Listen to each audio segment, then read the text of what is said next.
Steve Sherlock here for Franklin Matters, Franklin Public Radio, available anywhere, anytime on the internet in your browser via WFPR.FM or in the local Franklin, Mass. FM radio dial. Yeah, that dial or push button 102.9 on the FM band. Here today virtually for another candidate interview for our biennial election coming up November 4th. Should be no stranger to anybody that's been in Franklin for a bit. Tom Mercer, thank you for doing this. Oh, thank you, Steve, for having me, and thank you for giving all of the candidates an opportunity to put their story out there. You know, I've long believed, and I think you agree, that we need to have informed voters casting the ballots. And this is the way I know we can do it. I would have liked to involve the studio a little bit more, but the volume was just not going to work so well this time around. So we'll utilize the technology and cover it that way. And thanks to Zoom. So Yeah, for sure. Thanks to Zoom. indeed. So just a quick recap for those who may not have tapped into the others. Each of the candidates did get the questions before. There's three candidates for all questions, three questions for all candidates, and then a set of questions for each role, town council, school committee, planning board, etc. So with that much said, oh, and then the other piece, of course, to cast the informed vote. Those who have registered and got the mail ballot per the clerk, the ballots will likely be back the week of October 6th, and then she'll mail, and then you'll be able to return it. In-person voting starts Friday, October 17th, and then, of course, the in-person voting at the high school most of the day on Tuesday, November 4th. So that much is the preamble. We'll just dig in. So, for those who perhaps don't know Tom Mercer, what is your Franklin story? Tell us briefly about your road to, or actually here in Franklin, and your involvement in the community. I'd be happy to, Steve. I'm a lifelong Franklin resident, uh, and not of just the community. It's not just where I live. It's where I've built my life, raised my family, dedicated my career in public service. My wife and I, along with our three daughters, are all proud graduates of the Franklin Public Schools. That personal connection, I think, has driven my deep commitment to ensuring Franklin continues to thrive for all families now and into the future. Over the past 14 years, I've had the honor of serving the residents of Franklin on the town council, 7 of those years as chair. And prior to that, I served 10 years on the school committee, including 8 years as chair. And in those roles, I've consistently worked to balance fiscal responsibility with the need to invest in infrastructure, education, and quality of life for all residents. And I'm especially proud to have chaired the building committees for some of our town's most critical projects. The Horace Mann Oak Street ECDC School Complex, which I guess Mhm. is now the Franklin Middle School, and the Franklin Senior Center, and most recently, the new Franklin High School. These are more than just buildings. They're investments in our future that will serve generations to come. In addition to my public service, I've been actively involved in organizations that support our town's civic and cultural life, including 20 years on the board of directors at the Franklin Country Club, 3 as president, 30 years with the Franklin Performing Arts Company, and also as a member of the Dean College Community Council. Mhm. Franklin's grown and it's changed, and I've worked hard to help guide that growth responsibly, protecting what makes our town special while planning for what lies ahead. With your support, I look forward to continuing to bring experienced, steady, and transparent leadership to the council. Hmm. I Thank think that you tells my story for in a that. short couple of sentences, couple of paragraphs. Yeah, because at least from what I know, having been a reporter for many of those years, yeah, you could go on a lot more details. Uh, And thanks to your collaboration with the council quarterbacking sessions, if people want, certainly they can do a lot more and find a lot more in the archives on Franklin Matters. And certainly they can always reach out to you individually as well, which we'll include in the show notes and the video end cap as well, your contact info, in case they don't already have it. I think most of them do. But you But never if they know, don't, I right? appreciate that. Sure. Yeah. As you're aware, civil discourse is a key component of our democratic republic form of government. And while the party politics divide, unfortunately, is wider now than ever, fortunately, at least on specifically in this biennial election, we're bipartisan.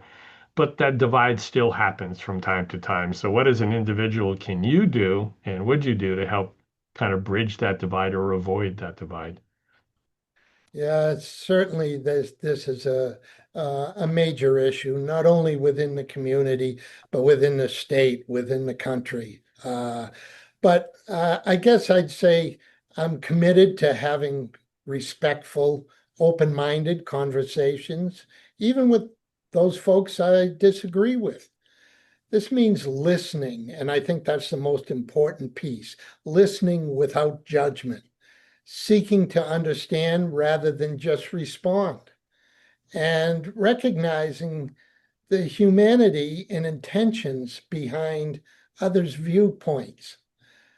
I also aim to avoid spreading misinformation or participating in divisive rhetoric, especially online, as we all know, Hmm. where emotions can certainly escalate very quickly. And I think beyond that, I continue to work to find and support common ground in our community, whether through volunteering or participating in civic dialogue events or simply talking with neighbors, which I don't think any of us do enough of. I want to encourage cooperation over conflict. I believe that most people, regardless of political affiliation, share many of the same core values like public safety, opportunity, and fairness. By focusing on those shared values, I hope to help bridge the divide and contribute to a more respectful and unified community that we are all looking for. Nice. Thank you for that. And while in the first, in your Franklin story, I think you've covered some of it, but you can pull out some of the key points here in terms of what experience or background will help you serve in this particular role. Or another way to phrase it is, what do you bring to the table that helps set you apart from the others who are competing in this election now that we have, what, 15 candidates for 9 roles? Yes, we do. We have a lot of candidates, which is a good thing for sure. Well, I guess as a town councilor, I bring proven experience, institutional knowledge, and I think a deep commitment to the residents and businesses of Franklin. As I've said before, I believe in fair, transparent, and honest representation, and I've consistently advocated for policies that reflect those values.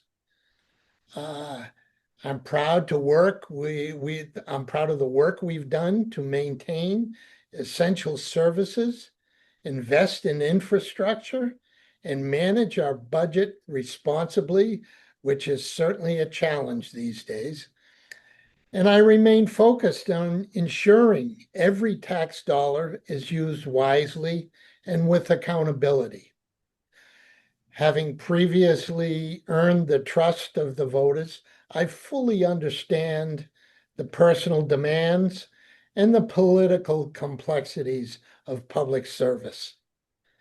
I don't take this responsibility lightly, and I embrace the challenges, and I'm energized by the opportunity to continue listening, collaborating, and working hard for our community's future.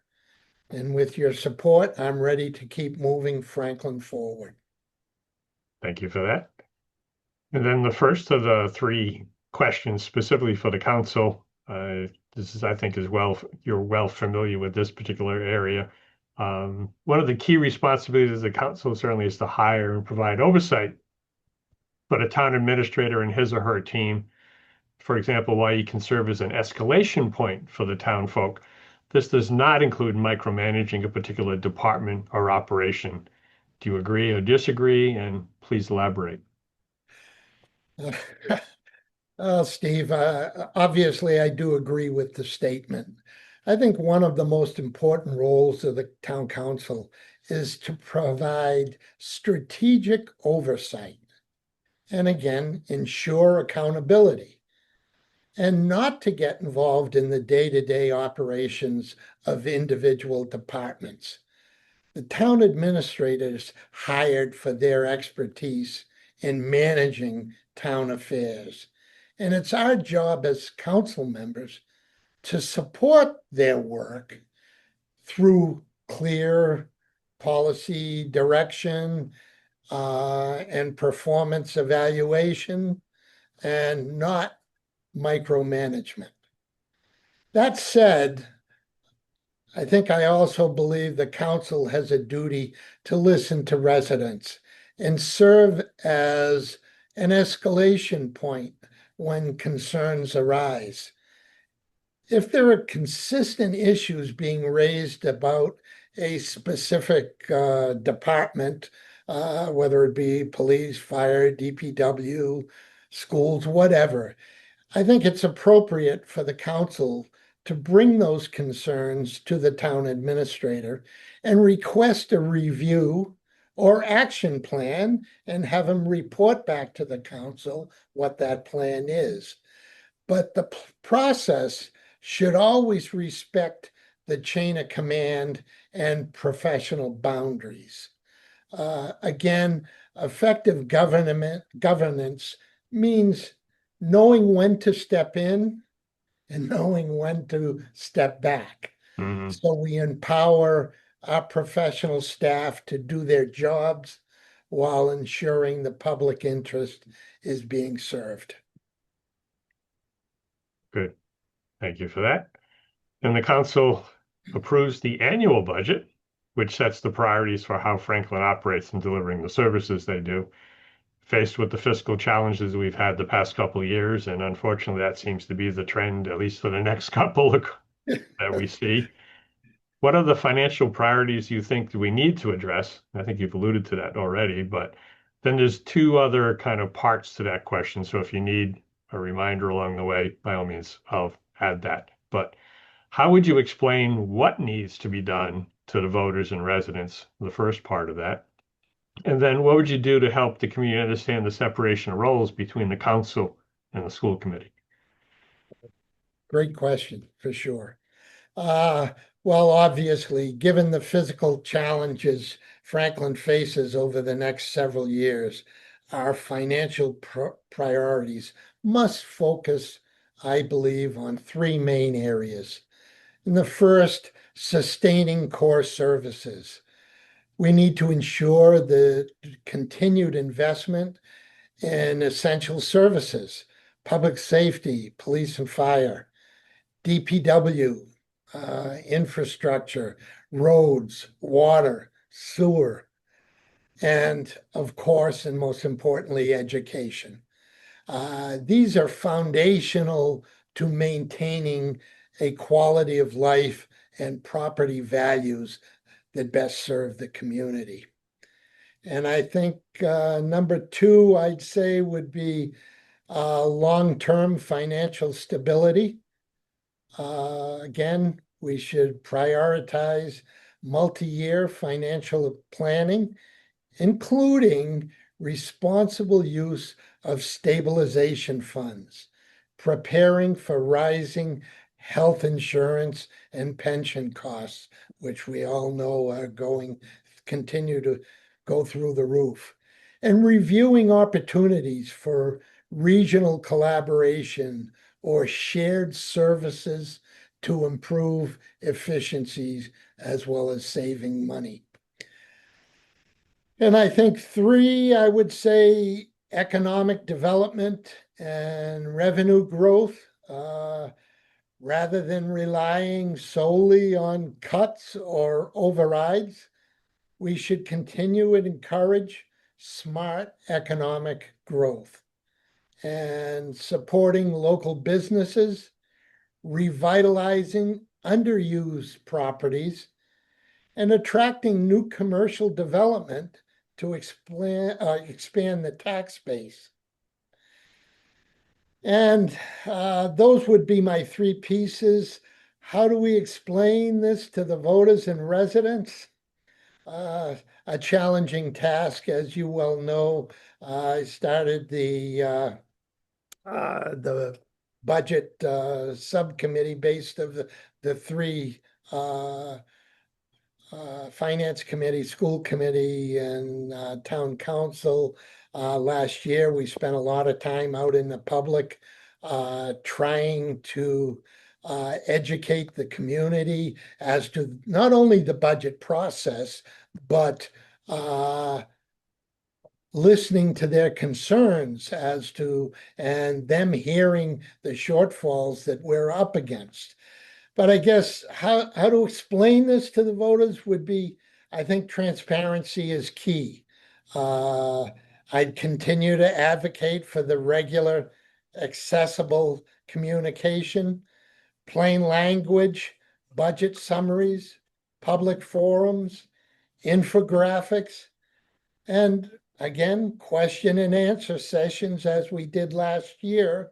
So residents understand not just what decisions are being made, but why those decisions are being made.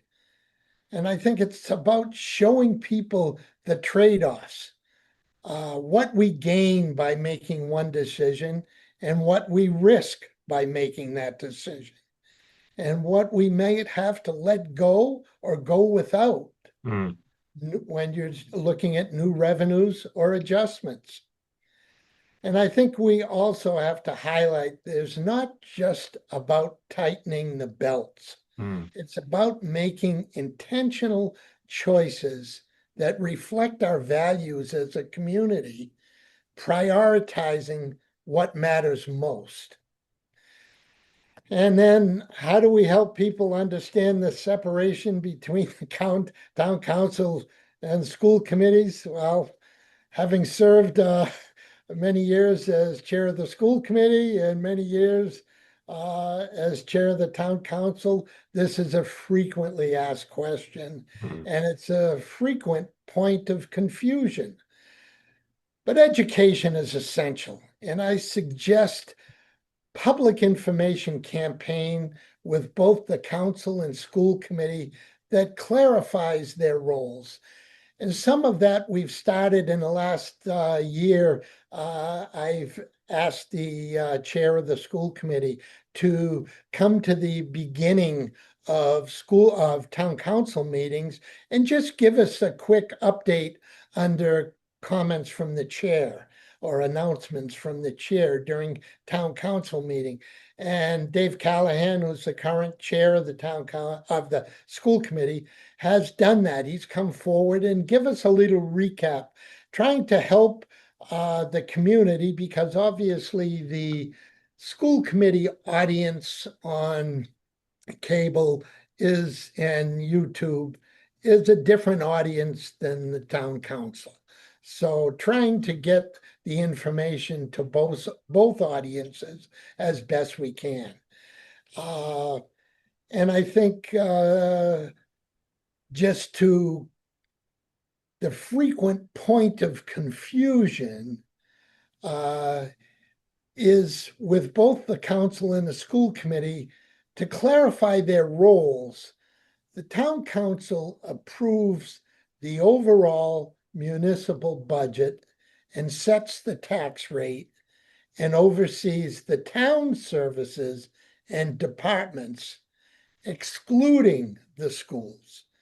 The school committee governs the school department, including hiring the superintendent, setting school policy, and managing the school budget that's within the allocation given to the school committee from the town council.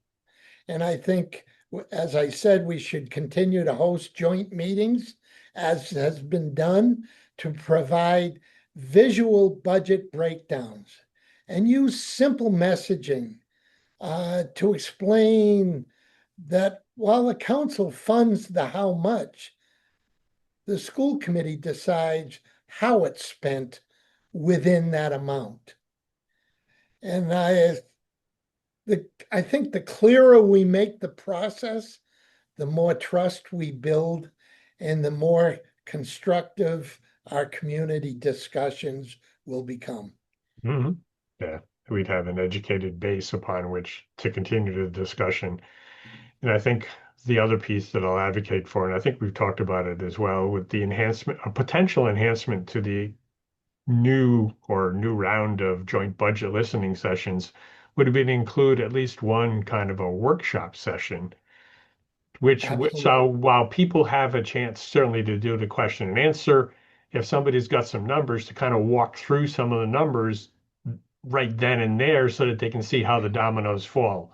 I think that would be one other enhancement that at least, and clearly, I'm sure you're open to additional ideas. Oh, How to improve the absolutely. And it's process as some, well. and it's something I think you and I had a brief discussion about this a couple of sessions ago in the quarterbacking session.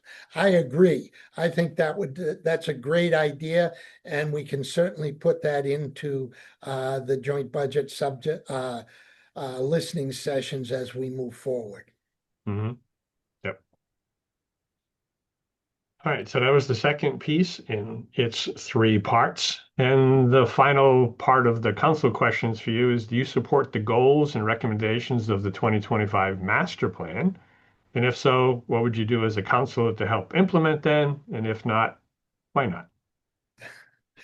Okay, yes, I do support the goals and recommendations of the 2025 master plan. I did vote for it when it was brought forward. Uh, I believe the plan lays out a thoughtful, community-driven vision for Franklin's future. Again, we had a master plan that was done 15 years ago, and obviously it was time to update it Mhm. and come forward with a new one. So we decided as a council to put a master plan committee together about a year and a half ago, and they worked for a full year and a half on this new 2025 master plan. But I think it focuses on smart growth, sustainability, uh, affordable housing, and I know that's uh, topic of a whole nother conversation for Mhm. sure. And preserving the town's character while planning for long-term resilience. And as a counselor, I do, and I'll continue to advocate for budget priorities that align with the plan's goals, especially in the areas like infrastructure, climate resilience, and accessible housing. Uh, Also, I'll support zoning updates that reflect our changing needs. I think you've seen the last couple of council sessions, we're going through 4 or 5 zoning changes as this term of the current town council comes to a close. Uh, and some of these changes are including mixed use development and transit oriented growth, like the growth of Station 117. Uh, but I also will collaborate with community stakeholders to ensure ongoing public input and accountability, uh, implementation of those. And I'll champion sustainability initiatives like green energy adoption and open space preservation. As I know you've seen this council, we've purchased a lot of open space in the last few years. Uh, when we built the new Franklin High School, we did get to a silver status with the green building that saved us millions of dollars. Uh, so I will continue to champion those energy adoptions and open space preservation. And I see the master plan as a living document, uh, critical roadmap to help guide Franklin and to help Franklin grow wisely, inclusively, and sustainably. Mhm. Yeah. Thank you for that. The sustainability part certainly is where the rubber meets the road in many cases. That's exactly right. Well, thank you. And while we've covered a bunch of topics, is there another topic? If there's another topic that you'd like to address, or at least kind of make a closing comment, we can use this platform, and we've got the voters and listeners' attention at this point to do so. So, Oh, thanks. I think we've covered an awful lot here, Steve. And I apologize if I went on a little bit longer than possible with some of these answers. But I guess the last thing I'd say is uh, I hope voters take away that I'll always put accountability, transparency, and service first, no matter what the pressures are. And I'll ask for your vote so I can keep working for you and for the Franklin's future. And I ask for your vote on November 4th. thank you. And to the listeners, thank you for participating. As I alluded at the beginning, stay tuned. This is, I think, a dozen that we've done. So they're coming through the process and they'll be out into the media world. So you'll be able to use them to create your information in order to cast that informed ballot on or before November 4th, 2025. So thank you again. And a quick reminder, we do this because Franklin matters.